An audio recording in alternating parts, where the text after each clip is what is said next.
Hello good afternoon everyone. कैसे हो आप लोग? I am Rama Sharma, your educator on career goals. सबसे पहले तो मेरा आप सभी से ये रिक्वेस्ट है, अगर आप लोग गाइज सेशंस को पसंद कर रहे हो तो लाइक्स ज़्यादा से ज़्यादा करें, और जिन्होंने अभी तक के चैनल को सब्सक्राइब नहीं किया है चैनल को सब्सक्राइब करें ज़रूर।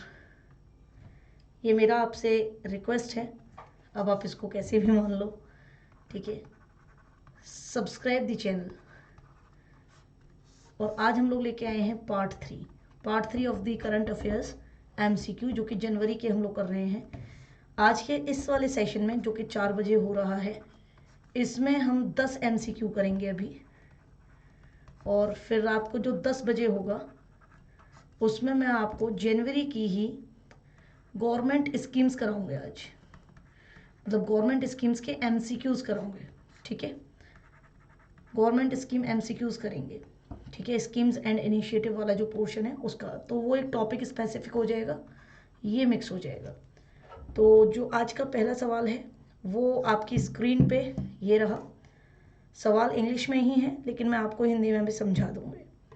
पहला सवाल आपको कह रहा है कि with reference two sulphur dioxide, ठीक है, ये SO2 पॉल्यूशन है। जितने भी आपके पॉल्यूटेंट्स होते हैं उनमें सल्फर डाइऑक्साइड भी एक पॉल्यूशन का एक पॉल्यूटेंट होता है। आपको पूछा है कि कंसीडर दी फॉलोइंग, कि लार्जेस्ट सोर्स SO2 का, ऐसे होता है ये, SO2 का लार्जेस्ट सोर्स इन एटमॉस्फेयर क्या है, कि जब हम बर्निंग करते हैं किसकी, फॉसिल फ्यूल्स की। फॉसिल फ्यूल जैसे कि आपके पेट्रोल है, डीजल है, ठीक है, पेट्रोलियम वाले जितने भी फॉसिल फ्यूल हैं, कोल है, ठीक है, एक्सेट्रा। ये जो पेट्रोल, डीजल, कोल वगैरह, ये फॉसिल फ्यूल्स को जब हम बर्न करते हैं, ठीक है, पावर प्लांट्स के अंदर और इंडस्ट्रियल फैसिलिटीज़ के अंदर, तो उसके बर्न करने से SO2 बहुत ज़्यादा निकलता है, largest source. And there are no natural sources of sulphur dioxide pollution. Nature में कोई भी ऐसी चीज़ नहीं है जिससे खुद सल्फर डाइऑक्साइड निकलता हो। और तीसरा है, ये कह रहा है no natural sources of sulphur dioxide. तीसरा है short term exposure of SO2 का शॉर्ट टर्म एक्सपोजर, ठीक है। SO2 होने की वजह से थोड़ा बहुत भी अगर आप SO2 के संपर्क में हैं या इस ऐसे इन्वायरमेंट में हैं तो it can harm the human respiratory system. ये आपकी श्वसन क्रिया को, श्वसन तंत्र को पूरा का पूरा मतलब हार्म कर सकता है। एंड मेक ब्रीदिंग डिफिकल्ट, आपको सांस लेने में दिक्कत होगी। तो इसका सही जवाब है C, ठीक है। C is the correct answer. ये गलत है, क्यों? क्योंकि नेचुरल सोर्स क्या है SO2 का, कोई बता सकता है मुझे कमेंट्स में? हाँ जी, natural source of sulphur dioxide pollution बताइए। ये एक कलरलेस गैस है, कलरलेस गैस है, ठीक है। इसका इरिटेटिंग बदबू, मतलब इसमें स्मेल बहुत होती है, इरिटेटिंग ऑडर है इसकी, ओडोर। तो इसका क्या है? Natural resource. Ma'am natural resource है जब वॉल्केनो आते हैं, वॉल्केनिक इरप्शन, ये हम लोग आप लोग तो करते नहीं हैं। वॉल्केनिक इरप्शन जब होते हैं तो वहाँ पर भी SO2 निकलता है। नेचुरल सोर्स, ठीक है, ऑफ SO2, तो ये एक सोर्स है, ठीक है, ये सिग्निफिकेंट नेचुरल सोर्स है, समझे? तो इसलिए ये दूसरा गलत है और 1 and 3 is the correct answer. अगला सवाल, consider the following statement regarding national mission on pilgrimage rejuvenation and spiritual heritage augmentation drive. Prasad scheme से आपको जुड़ा हुआ सवाल पूछा है। ये आज भी मैंने आर्ट एंड कल्चर की क्लास में कराया था, सुबह स्पेशल क्लास में, है ना। और 2 दिन पहले भी मैंने आर्ट एंड कल्चर की स्पेशल क्लास में प्रसाद के बारे में बताया था। तो it was launched by the ministry of culture with the objective of holistic development. National mission है ये, श्रद्धालुओं के पिलग्रिमेज के रिजर्वेशन का, स्पिरिचुअल हेरिटेज ऑगमेंटेशन ड्राइव है ये, ठीक है। तो क्या बोलते हो इसके बारे में, क्या होगा कि launch by ministry of culture, सही बात है, ठीक है। Also aims to promote local culture को ये प्रमोट करेगा, आर्ट्स को, कुजीन को, हैंडीक्राफ्ट को, जिससे कि जो आइडेंटिफाइड प्लेसेस हैं उनकी लाइवलीहुड और ज़्यादा बेहतर हो जाए। इसमें अब आप बताओ कि ये कौन सा मिनिस्ट्री ऑफ कल्चर से ही है क्या, ये किसी और से तो नहीं है? हाँ भाई, मिनिस्ट्री ऑफ कल्चर से ही है ना प्रसाद स्कीम। बोलिए बेटा, Prasad scheme, Prasad pilgrimage rejuvenation and spiritual heritage augmentation drive scheme, ये कल्चर मिनिस्ट्री की है या फिर किसी और मिनिस्ट्री की है? भैया ये मिनिस्ट्री ऑफ कल्चर का नहीं है, ये गलत है, ये सही है। तो ये किसका है? ये मिनिस्ट्री ऑफ टूरिज्म का है। और कमेंट्स में आंसर करते रहिएगा, ठीक है। मिनिस्ट्री ऑफ टूरिज्म का है। स्कीम का फोकस है कि ये डेवलप करेंगे, आइडेंटिफाई करेंगे ऐसे पिलग्रिमेज साइट्स को पूरे भारत में जहां पर कि रिलीजियस टूरिज्म का लोग एक्सपीरियंस कर सके और लोकल चीजें भी, local culture, local art, local cuisine, local handicraft, ये सब कुछ जो है क्या हो जाए और ज्यादा बेहतर हो जाए। तो 2 is B only is the correct answer.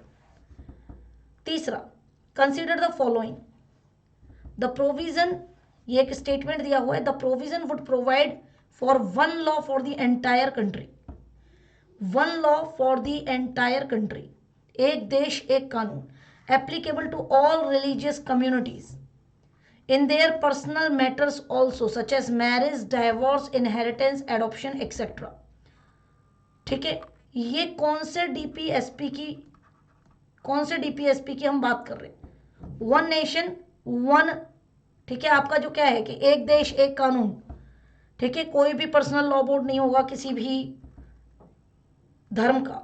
तो ये किसकी बात कर रहे हैं हम? ये आर्टिकल 44 की बात हो रही है, डीपीएसपी आर्टिकल 44 की बात हो रही है, ठीक है, क्योंकि अभी ये बहुत चल रहा है, न्यूज़ में भी था इस साल कि एक देश एक विधान एक संविधान।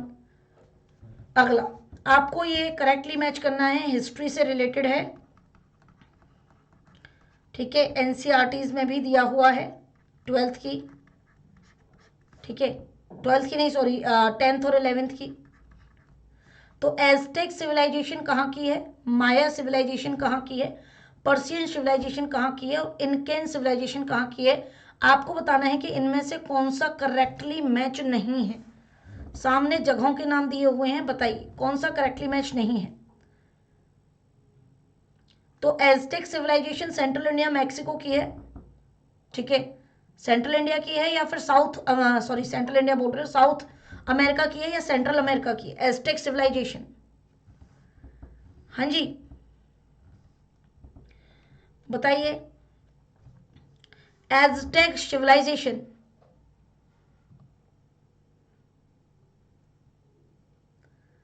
एज़टेक सिविलाइजेशन ये मीजो अमेरिकन कल्चर से जुड़ी हुई है। ये 1300 से लेके 1521 के बीच की सिविलाइजेशन है और ये बिल्कुल सही है। तो आपसे पूछा नॉट करेक्टली मैच, ये ठीक है। पर्शियन सिविलाइजेशन ये ईरान की है, ये भी ठीक है, पर्शिया। इनकेन सिविलाइजेशन और इक्वाडोर, इन दोनों में अब इनकेन और माया, इन दोनों में अब जो है आपको बताना है। माया सिविलाइजेशन कहाँ की है? ये माया सिविलाइजेशन ये भी मीजो अमेरिकन टाइम पीरियड की है। माया पीपल्स से, ये अमेरिका के एक्चुअल इनहेबिटेंट हैं। ये वो लोग हैं जो कि ब्रिटिशर्स के और यूरोपियन के इन्वेजन से पहले अमेरिका में रहते थे, इनका पूरा एम्पायर था, ठीक है। मायन कल्चर के बारे में आप देखेंगे, ये 1500 BCE और ये BCE की बात है, सॉरी ये AD की बात है और 1500 BCE तभी ये शुरू हुई थी, ठीक है। एज दी अर्ली मायास जो है यहाँ पर गांव में रहते थे। एम्पायर की बात करें तो एम्पायर जो है इनका 250 CE यानी कि AD से लेके 900 AD तक का था। तो ये कहाँ की है? मायंस को किसने मारा? मायंस को किसने मारा? तो मायन सिविलाइजेशन, पहले तो ये बताओ ये है कहाँ की? हाईली डेवलप्ड राइटिंग सिस्टम था यहाँ का।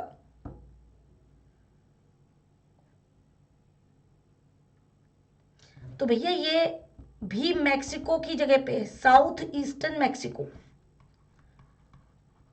क्योंकि देखिए ये टाइम पीरियड अलग है, ये टाइम पीरियड अलग है, तो ये आगे पीछे रही हैं। साउथ ईस्टर्न मैक्सिको की ये सिविलाइजेशन है, ठीक है। और कहां पे, गुटेमाला, ठीक है, बेलीज नाम की जगह, एल सेल्वाडोर नाम की जगह, ये सारी जगह जो है मायन एम्पायर की थी। तो ब्राजील कहीं से कहीं तक इसका आंसर नहीं है, इसीलिए option B will be not correctly match. इनमें से आपको बताना है कि which of the country does not border the Caspian Sea. Caspian Sea को कौन बॉर्डर नहीं करता है? That is the Armenia. Armenia Caspian Sea bordered countries. तो कैस्पियन सी की बॉर्डर कंट्रीज कौन सी हैं? Border countries of Caspian Sea, ma'am ये रशिया है, ये ईरान है, ये अजरबैजान है, ये कजाकिस्तान है, ठीक है, और ये तुर्कमेनिस्तान है। तो अजर, ये तीनों हैं, ईरान, तुर्कमेनिस्तान और Kazakhstan. Armenia is not the, ठीक है, Armenia is not the border country. और इन कंट्रीज ने आपस में, बॉर्डरिंग कंट्रीज ने आपस में डिवाइड किया हुआ है कि किस तरीके से ये कैस्पियन सी को यूज करेंगे। 5 कंट्रीज। ये क्यों न्यूज में था? ये 2018 में भी बहुत न्यूज में था, बीबीसी की भी न्यूज में आया था ये, कि 5 कंट्रीज ने मिलके, इन पांचों कंट्रीज ने मिलके डिसाइड किया कि किस तरीके से, प्रिंसिपल डिसाइड किया कि how to divide the Caspian Sea. और यहां पर जो है इनका जो इतना सालों से डिस्प्यूट चल रहा था उसको खत्म किया। Next question, line of actual control की अगर हम बात करें तो ये कब बनाई गई थी? It was designated so in 1972, Shimla agreement में बिटवीन इंडिया एंड चाइना। और अलाइनमेंट ऑफ द LAC, ठीक है, line of actual control, India and China आपसे पूछ रहे हैं। अलाइनमेंट जो है इसका ईस्टर्न सेक्टर से है, मैकमोहन लाइन के, और विच विटनेस द हाईएस्ट ट्रांसग्रेशन, जहां पर सबसे ज्यादा झड़प होती है between the 2 countries India and China. तो ईस्टर्न सेक्टर और वेस्टर्न सेक्टर और नॉर्दर्न सेक्टर, ये 3 सेक्टर हैं। अब आप बताएंगे इसमें से कौन सा सही है? भैया कोई सा भी सही नहीं है इसमें से। Line of actual control, line of actual control LAC, LAC ये कब बना था? और ये पहली बार LAC का जिक्र कब किया गया था? LAC का जिक्र किया गया था 1959 में, जब नेहरू जी ने लेटर लिखा था, Nehru's letter to Chinese premier. नाम क्या था इसका? जो इन लाई। और ये डिमार्केशन है, और ये 1962 के इंडिया सीनो वॉर के बाद हुआ था, ना कि 1972 में। 1971 में तो बांग्लादेश बना है, तो ये गलत है। और यहां पर सबसे ज्यादा झड़प कहां होती है? ईस्टर्न सेक्टर में नहीं होती है, अरुणाचल प्रदेश की साइड नहीं होती है, नॉर्दर्न सेक्टर में होती है, अक्साई चिन की साइड और आपका लेह की साइड, लद्दाख की साइड, ठीक है, नॉर्दर्न सेक्टर में ज्यादा झड़प होती है। तो नीदर वन नॉर टू, ठीक है। और line of actual control Sino Indian border dispute के लिए कम करने के लिए बनाई गई थी, खत्म करने के लिए। इंडिया क्लेम करती है कि अक्साई चीन हमारा एरिया है, और चाइनीज क्लेम करते हैं कि अरुणाचल प्रदेश उनका एरिया है। तो एक्चुअली कंट्रोल करने के लिए, these claims are not included the actual control. LAC को 3 सेक्टर्स में डिवाइड किया गया है, वेस्टर्न सेक्टर, मिडिल सेक्टर और ईस्टर्न सेक्टर, ठीक है। इसको नॉर्दर्न करके हटा लो। एक्चुअल टर्म है,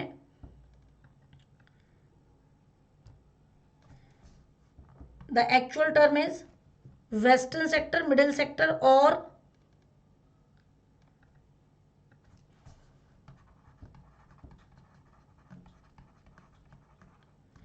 मिडिल सेक्टर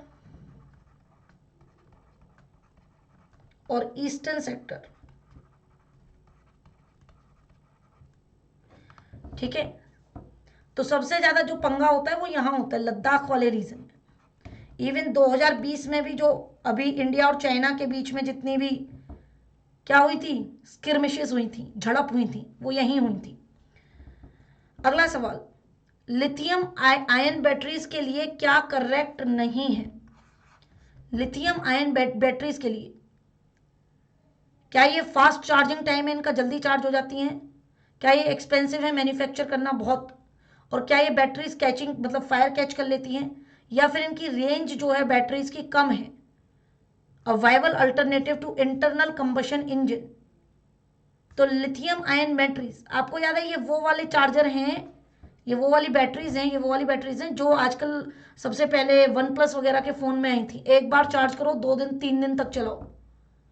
तो ये फास्ट चार्जिंग टाइम है और बहुत जल्दी चार्ज होती हैं ये lithium ion batteries. Ayushman Bharat प्रधानमंत्री जन आरोग्य योजना ABPMJAY,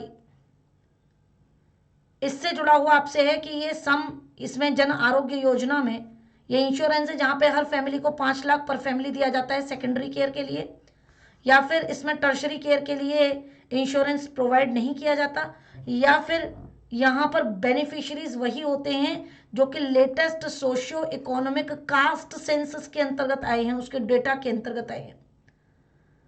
तो सही जवाब है, ये गलत है, पहला और तीसरा सही है।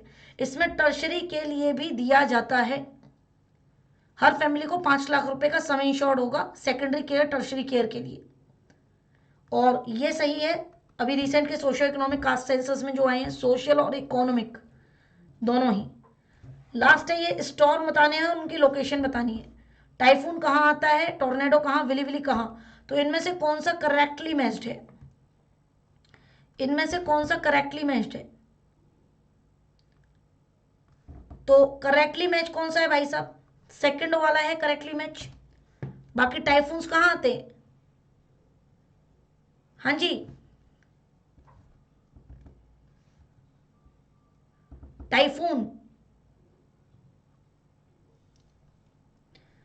Typhoons is related to which location?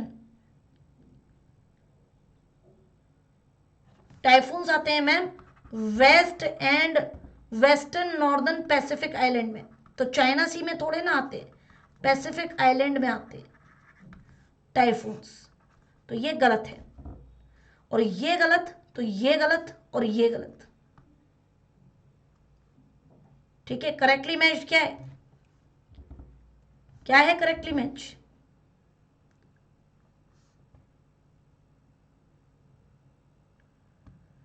China सी किधर आता है, वेस्टर्न में आता है कि नहीं आता? थोड़ा सा कंफ्यूजन जनरेट होते हुए सब में। टोर्नेडो तो गिनिया लैंड में आते हैं, ठीक है। विली विलीज कहाँ आता है, एक बात बताओ, विली विलीज अभी पता चल जाएगा।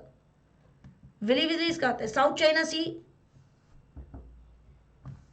हाँ जी, विली विलीज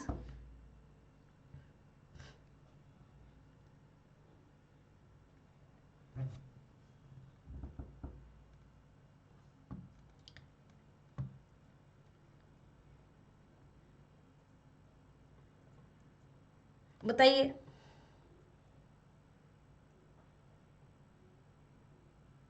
ये साइक्लोन है जो कि कहां पे आता है? ये आता है ऑस्ट्रेलिया में।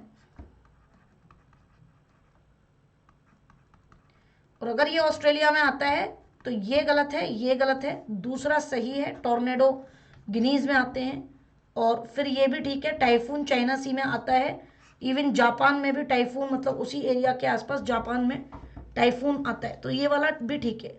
लास्ट क्वेश्चन है आज का, इसमें deforestation, what are the effects of deforestation.